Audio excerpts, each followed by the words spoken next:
여러분 안녕하세요. 최근 프랑스의 연금 개혁이 세계적인 관심사가 되고 있죠.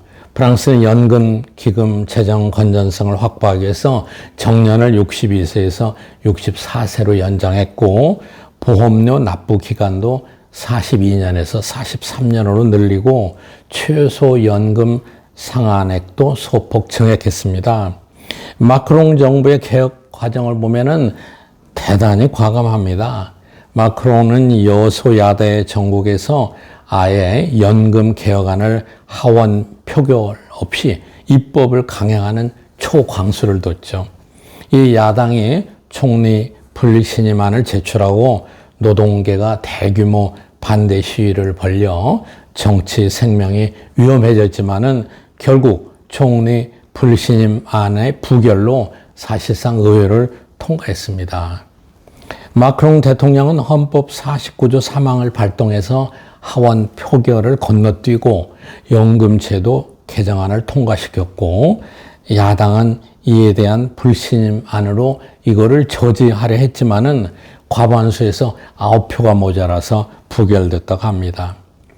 프랑스가 현 제도를 그대로 유지하면은 2030년에 연금 적자가 135억 유로, 우리 돈으로 약 한 19조 원입니다. 이렇게 많이 되는 상황에서 결국은 재정 파국을 막고 미래를 보장하기 위한 결단이었던 것이죠. 물론 대통령의 일방적인 개혁안이 통과되면서 반대 시위가 극렬해지고 있지만 마크롱의 개혁 의지, 정치 생명을 건 도박에 가까운 개혁 추진에 세계가 감탄하고 유사한 문제를 안고 있는 전 세계 각국이 시선을 집중하고 있습니다. 우리나라도 예외가 아닙니다. 저출산, 고령화의 급속한 진전으로 연금 재정의 악화가 명약관화하지만 역대 정부 모두 연금 개혁을 주저하고 있습니다.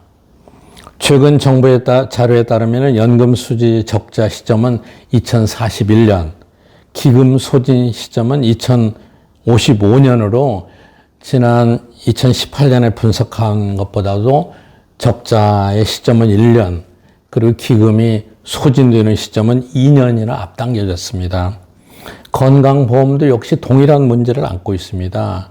통계연부에 따르면 건강보험은 2013년에서 16년에 매년 2조 7천억 원에서 5조 9천억 원에 가까운 흑자를 냈지만 2017년부터 악화되기 시작해서 2018년과 19년에는 각각 3조 3천억, 2조 9천억 원의 적자를 기록했습니다. 적자가 누적됨에 따라서 현재 20조 원 규모의 적립금도 2028년에 고갈될 것으로 전망되고 있습니다.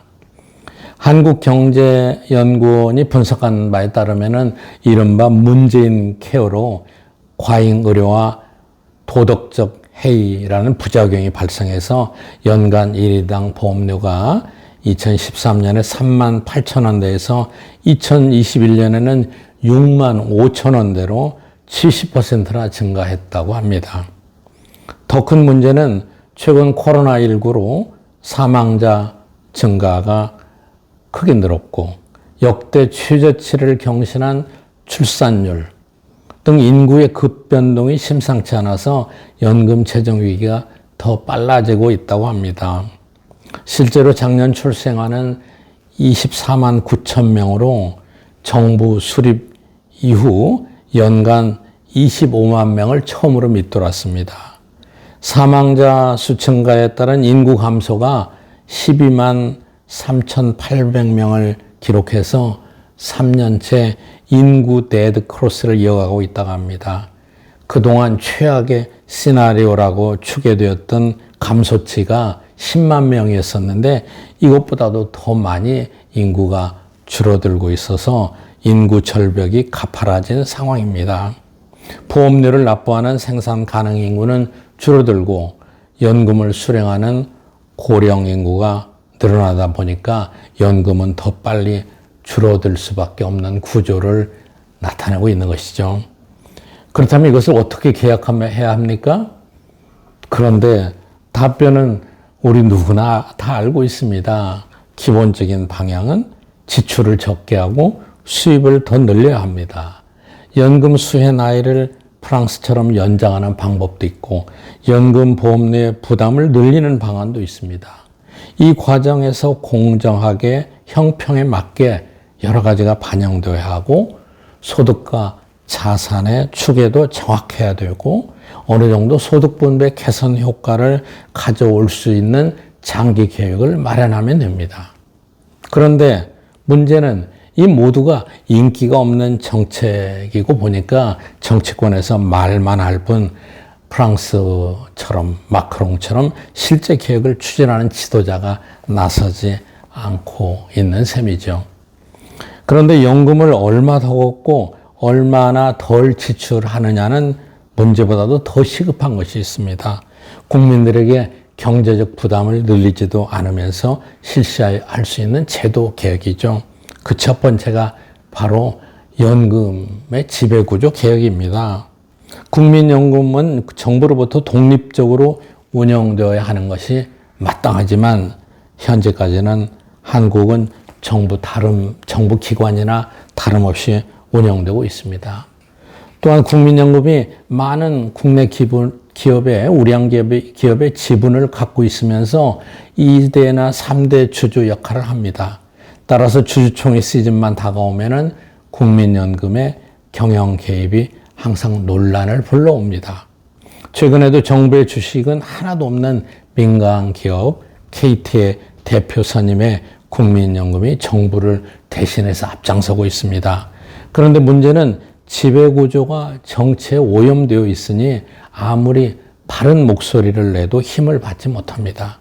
오히려 민간 기업의 과도한 정치적인 개입으로 시장 경제의 질서를 왜곡시키고 있다는 비판도 받습니다.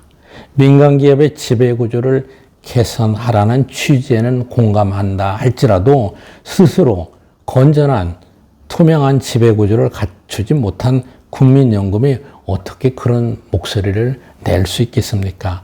당장 국민연금부터 정부로부터 독립된 투명하고 공정한 지배구조를 갖춰야 합니다. 정치적인 영향력으로부터 독립된 다음에 민간 기업의 스튜어드십을 요구해야만 되는 것입니다. 또한 국민연금의 효율적 운영을 위해서는 연금 자체의 분할을 적극적으로 시행해야 됩니다.